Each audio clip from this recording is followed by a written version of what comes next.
Live from downtown Detroit, Local 4 News at noon starts now.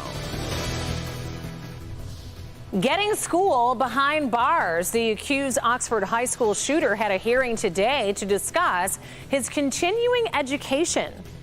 Plus, an arrest is made in the murder of a 7-year-old, Araya Jackson from Pontiac. Now deputies are looking for the getaway driver and offering a very large reward. We do begin now, though, with breaking news out of Ann Arbor. Thank you for joining us this noon. There has been a settlement that has been reached between students and the university over a sex abuse lawsuit.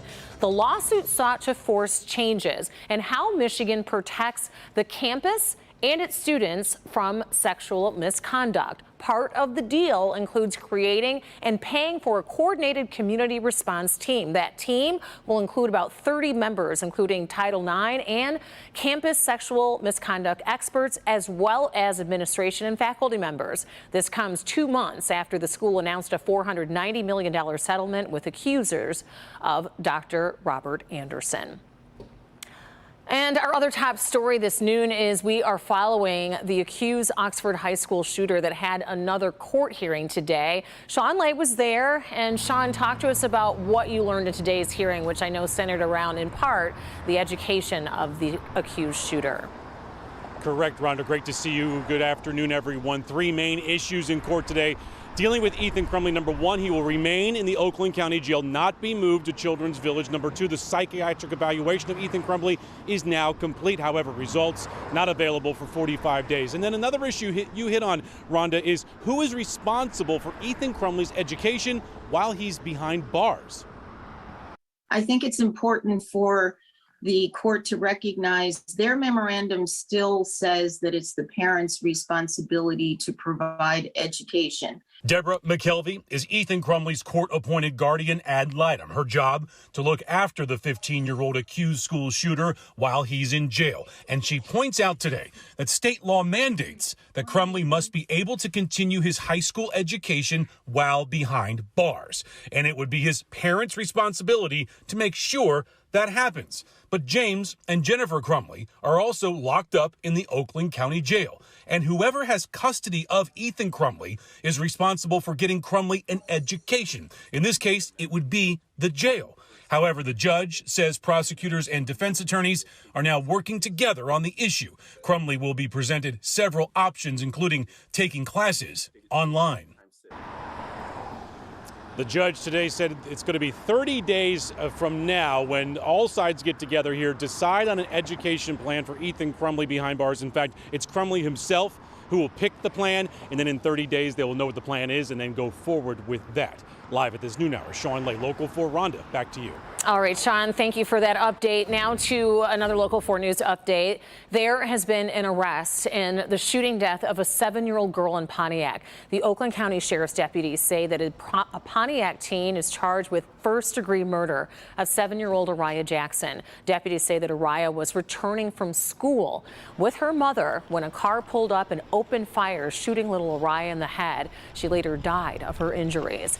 Deputies are now looking for this 17-year-old Jawan McDonald. They believe that McDonald was the driver of the car, and a large reward, $10,000, is being offered for any information that will lead to his arrest.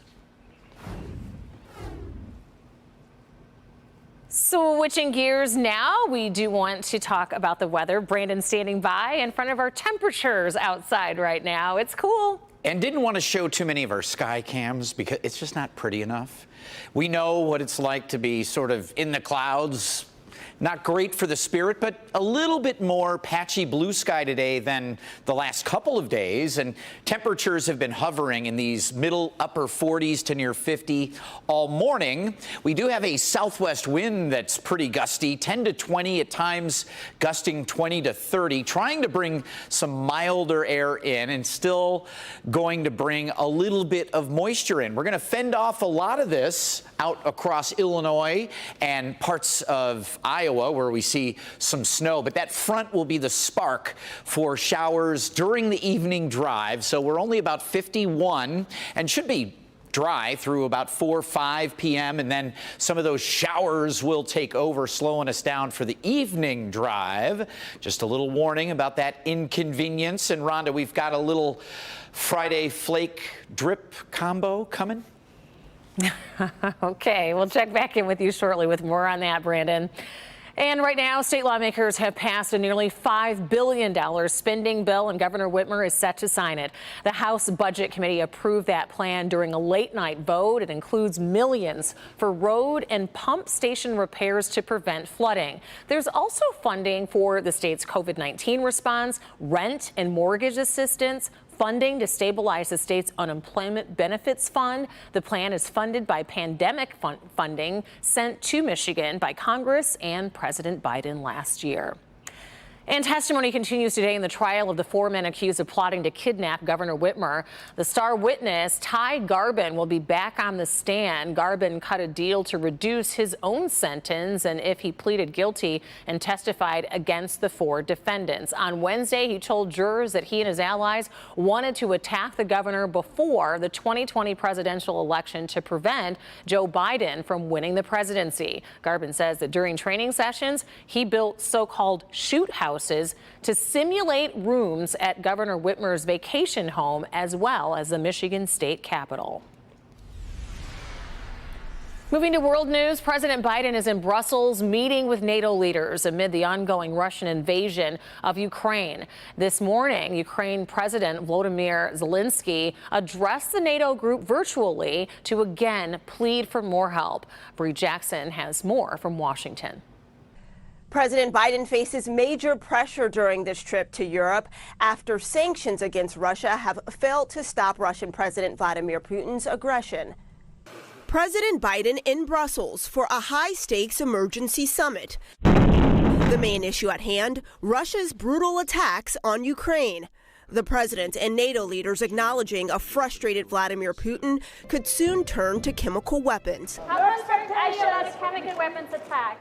The U.S. announced more sanctions today, putting more economic pressure on 400 Russians and Russian entities, along with 40 defense companies. Members are pledging to double their military presence near Ukraine. Today, we agreed to do more, including cyber security assistance and equipment to help Ukraine protect against biological, chemical, radiological, and nuclear threats. NATO's chief says the idea of admitting Ukraine to the security alliance is not on the table. Ukraine's president addressed the summit in a video message, putting more pressure on leaders, saying Russia had a month of impunity, destroying a peaceful country. The meetings in Europe come on the heels of the U.S. officially accusing Russia of committing war crimes in Ukraine. Russia's forces have destroyed apartment buildings, schools, hospitals, other elements of the critical civilian infrastructure. The death toll climbing on both sides. The more we can do to help the Ukrainians, I think the faster that this thing can be over. President Biden meets with the European Council to continue discussions on supporting Ukraine. Today, the Biden administration is expected to announce that the U.S. will welcome up to 100,000 Ukrainians and others fleeing the country into the U.S. In Washington, I'm Bree Jackson for NBC News.